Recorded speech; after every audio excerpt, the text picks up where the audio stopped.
It's easy to escape Father's notice most evenings, but tonight, I'm not so fortunate. He stops in front of me, standing third in the line of his 5 daughters, and looks me up and down. My white silk gloves mercifully hide my sweaty palms. A line creases his forehead. Disapproval. I try to keep my spine straight, even as everything inside me drops a little lower. The corset beneath my embroidered taffeta bodice considerably aids my efforts. I'm not sure I would have managed it otherwise. Father lets out a sigh of resignation, hands behind his back, as he paces to the end of the line. He doesn't even look at my 2 younger sisters. He stops, sets his shoulders, and lifts his head. Enough so he can stare at the far wall and the gold-framed portrait of his severe, frowning grandfather.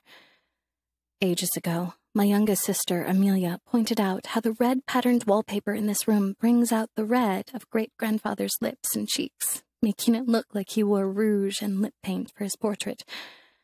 Until now, the portrait never failed to bring a smile to my lips. "Where the tides of war turned, my sweets?" Father's voice is raspy and thin.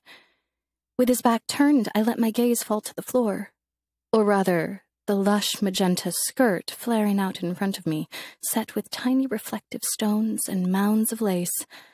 I pick one of those stones and stare at it. In my periphery, my sisters stand like slender, erect towers on either side of me in resplendent gowns of their own. None of them received even the barest flicker of approval from Father either. "In the ballroom," answers Vivian, my eldest sister. She is the most beautiful of us all, and wears her beauty like a status granted to her. Her shoulders are straight, her head high, her rich dark curls perfectly and properly arranged. Not a single strand of hair is out of place.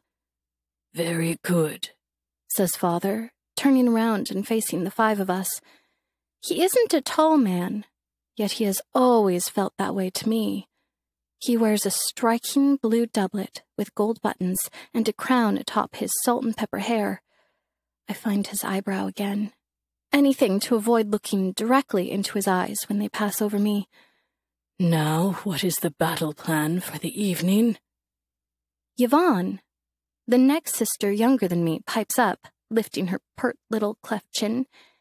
"Vivian, Jackal, and I are going to demonstrate for our honored guest that the daughters of King Roland of Arsai are elegant and well-bred wives to be had."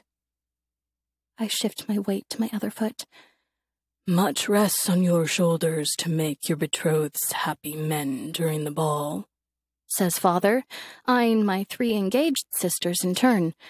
"So Isabelle Louise can go for the killing blow." 5 pairs of eyes turn on me. I swallow. "Are you ready?" Father asks. The question surprises me. Does he expect an answer? I'm spared when he frowns and continues, "You're a little pale." Am I? I reach up to pinch my cheeks, but Jackal leans over quickly and pinches them for me. I wince. If that doesn't bring color to my skin, nothing will. Father sighs. "If only you weren't still waiting on your bloom."